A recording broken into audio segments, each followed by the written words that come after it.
Uh, I'm Raghdip, and I'm going to be talking about Flipkart's journey over these years, and predominantly what does that mean for us in terms of network. We've been talking about various speeds and feeds and how data move across the data center. But for us, network is not just about east-west communication, it's also about north-south. In addition to that, our network doesn't really stop at the network fabric. We tend to believe our network goes into the host layer. So the hypervisor also falls into the network layer. Typically, we do a large-scale deployment every 2 to 3 years. And what that means is that automatically falls into the silicon refresh cycle. If you look at any large merchant silicon vendor, their silicon comes in 2 to 3 years phase. So that has really helped us out in all of these years.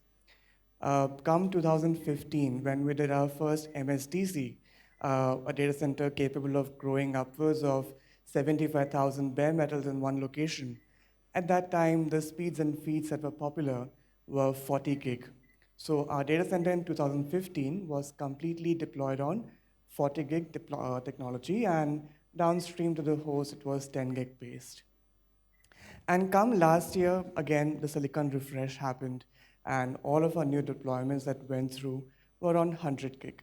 And this has really helped us out to be a step ahead of the curve because we never really had to adopt an older technology. And we had this need. It was not like we are running at 1 Gbps workload and we're deploying 100 gig. This was a need of the hour. What we also anticipate is in the near future, in the next 1 or 2 years, from 100 gig, going to the next step of 400G is going to be much more difficult because of physical constraints. So there's going to be a step of 200G. What we believe internally is we're going to skip that and go directly on to 400G for whenever that becomes feasible. 400G, as we talk today, is available across various merchant silicon vendors. We have Mellanox here with Spectrum 2, we have Broadcom, we have Barefoot, we have Innovium. All of these guys have 400G today. But what we anticipate is people will continue to use 100G radix for at least 3 to 4 years' time. And at the heart of everything we do since 2015 has been about try and disaggregate hardware and software. What we mean by that is we want to believe that at the essence of any network equipment is the forwarding plane, is the data plane. And if you want to test any of your functionalities, your basics need to be right. Like if you're doing networking, your TCP/IP needs to be really strong. If that is broken, then anything you build on top is going to be broken. So we put a really strong emphasis on the chipset that we select. And then once we have married our idea to a certain chipset, a certain SKU, then we go ahead and figure out which OSs work best with it. And that has been our guiding principle through all of these years and will be our guiding principle as we grow and scale up. And as most of the standards have evolved, we have settled that our choice of architecture for deployments here on will be layer 3 clause fabrics. The number of tiers will depend on the kind of scale we deploy. As I said, in 2015, our scale was around 75,000 bare metals. The one that we have deployed in 2018 is 35 to 40,000 bare metals. So whatever is the need of the hour, that's how the network infrastructure would be.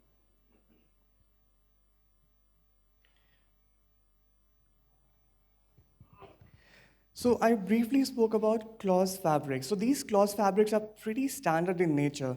These are basically cookie cutter off the shelf kind of deployments. But still, they come with a lot of nuances.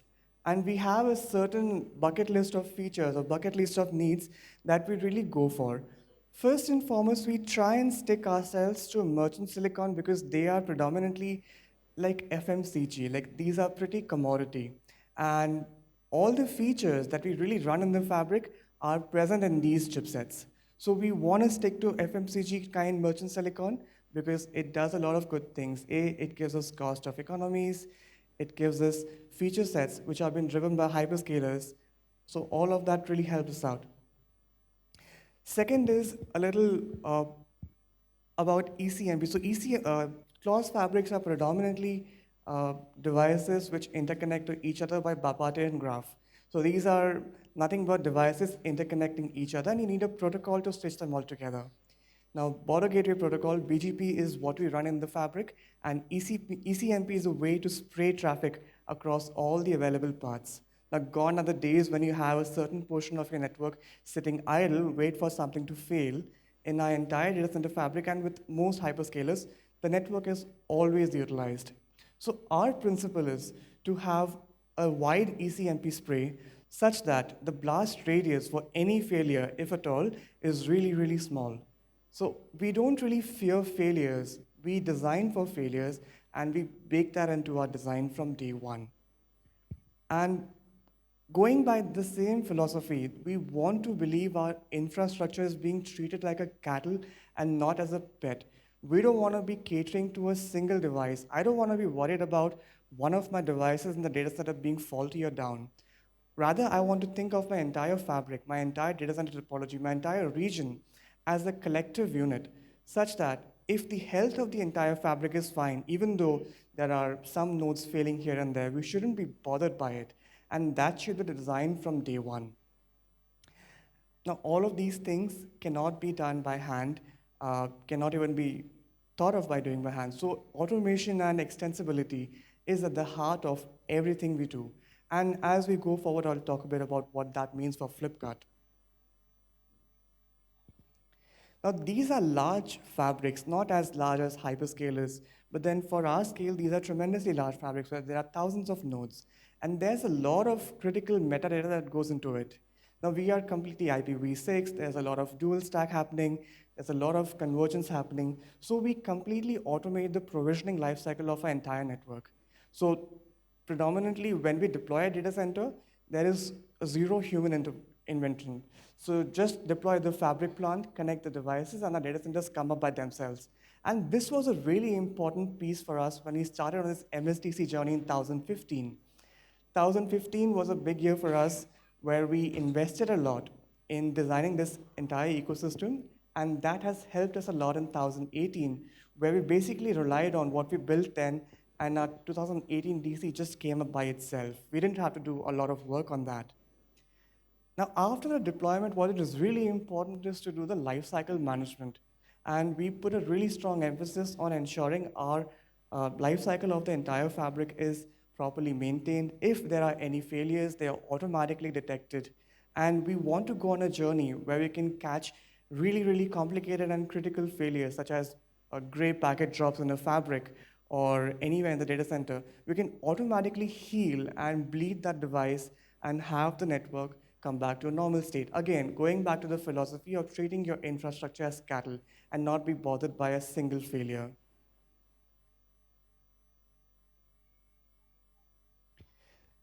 All of these that I have spoken of was from a traditional data center network perspective. But we also run an array of services on top of these fabrics because network is only as good as the services you offer to your end users. We don't want to use any fancy silicons in the fabric because we want to have the flexibility to do a lot more with less. So we try and abstract out complex pieces of network outside the network fabric. So we do things like egress peer engineering. So Giri briefly spoke about how we want to serve a low latency experience to our end users, which means we do a lot of settlement peerings. We do a lot of transits to our ISP providers in India. We do all of that without taking the full routing table, like a lot of telecom partners are here. So we don't take any full routing tables or any routing tables from our partners onto a network fabric. But we have built an entire stack which automatically detects latency, gray failures, availability, shortest path outside the network fabric and feeds it to our load balancing or serving stack and determines what is the closest region, what is the best egress ISP path, and delivers the content to the end user. And segueing from the fact we have also not invested in any hardware, load balancers or firewalls. We don't buy any of these things. We rather deploy these on our x86 big hardware, and then we marry it to our routing protocol. We marry BGP with x86 servers, and then run all of these things together. And in addition to it, network is really important from the host perspective also. We do a lot of PCI pass-through, we do a lot of SRIOV, which helps us to achieve great improve PPS on our end hosts, and improve latencies. Now, Giri also spoke of over the course of these years, we've incorporated a lot of companies, acquired a lot of companies, and internally also we are multi-tenanted. So as we go on this journey, we want to also be able to do namespacing of network, and we do that by means of overlays. So we've been investing heavily on overlays. The vehicle of that can be NVGRE or VXLAN or what have you. And we've been going on that journey, and soon we wish to be multi-tenanted with overlays, be it on the hypervisor or on the network. And last but not the least, we spoke about NVMe over fabrics. Our partners at WD spoke about it in detail. So NVMe over fabrics is a much talked about topic everywhere in the world today, because at the heart of infrastructure is disaggregation today. You can no longer say that all of my infrastructure pieces are sitting in a single block, because that's just unoptimal. You have to use resources wherever they are available. Now, this is very high level talk, but when you talk about the finer, low level details, it is really difficult to do NVMe over fabrics today with a traditional means of doing networking. We talk about Rocky as a transport. Rocky as a transport is amazing and has been used by various hyperscalers, but it comes its own set of problems, own sets of challenges. So we need to understand what these things really mean to us, what these things really mean to operate. You can do this in a segregated pod kind of environment, but when you talk about a converged network infrastructure, where your normal general purpose computing workloads run and your NVMe over fabric kind of workloads run, how do you marry each other without doing fancy things such as PFC, DCB, which ends up complicating the network fabric? At the heart of the fabric is to keep things simple. What we want to do is try and do as simplistic things as possible and gain the maximum out of it. A lot of hyperscalers such as Facebook are relying behind NVMe over TCP, and it's also become a standard. So what we are doing is we are working on all the available standards, but we want to wait and watch and see where the journey takes us.